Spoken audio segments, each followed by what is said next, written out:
We continue our reading of Turn Your Eyes Upon Jesus, an invitation to spend a year with your best friend, a daily devotional by author George R. Knight. Today's reading, September 17. Christ's Great Prayer, Part 3.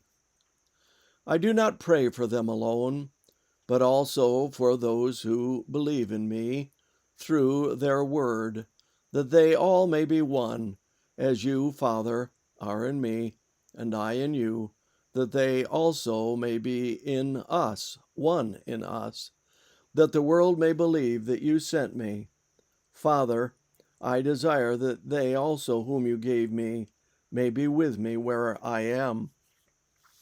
O righteous Father, the world has not known you, but I have known you, and these have known that you sent me, and I have declared to them your name, and will declare it, that the love with which you loved me may be in them, and I in them.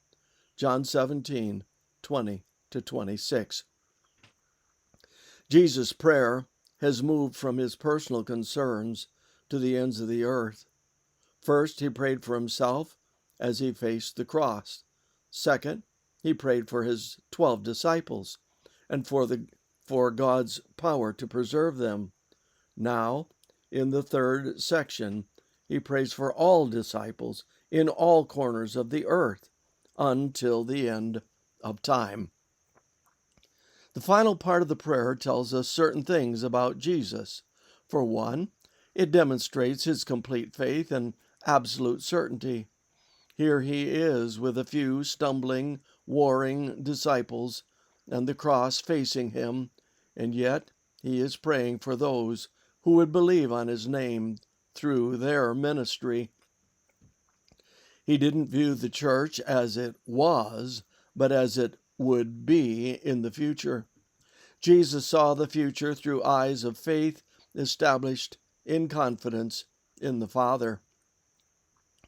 A second thing that this division of the prayer shows us about Jesus is that he has had confidence in people. Through the eyes of faith, he saw a movement growing out of the actions of a small group of individuals who were, to say the least, messed up.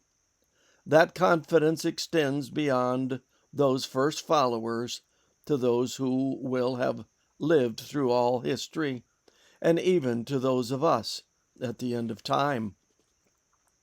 And as in the second part of the prayer, this third one has focused on unity, that we as his people might move beyond our self-centered differences to a love and oneness illustrated best by the divine Trinity. As Jesus and the Father and the Spirit are one in aim and purpose, so is their church to be on earth. Why is that unity so important? So that the world may know that thou hast sent me. Verse 23. Nothing is so disruptive of the church's witness to the world as disunity among those who claim to be following the same Lord. That thought brings us back to John 13:35 and its inspired insight that all will know we are Christians by our love for one another. Father, enable me to have the mind of Jesus, the eyes of faith that see hope in even apparently hopeless situations and people. Enable me to move beyond myself to that Trinitarian love that is the basis of your kingdom. This concludes our reading today of Turn Your Eyes Upon Jesus.